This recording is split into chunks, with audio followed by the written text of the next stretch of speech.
Hello friends, welcome back to my channel Stuti art and craft.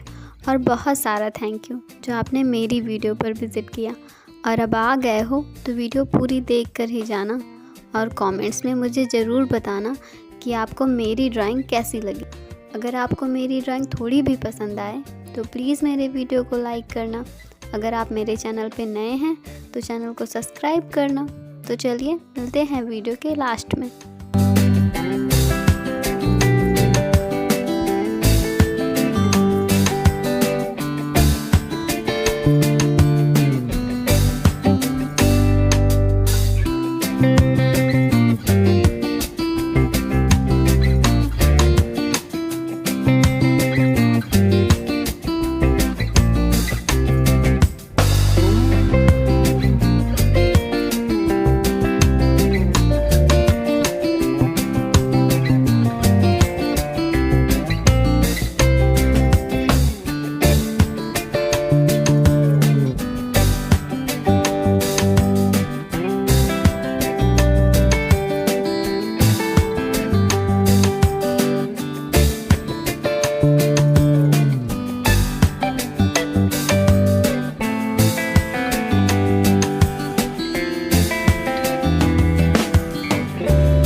आपको आज की ड्राइंग कैसी लगी? आई होप कि आपको ये ड्राइंग पसंद आई होगी और आप इस वीडियो को लाइक करेंगे।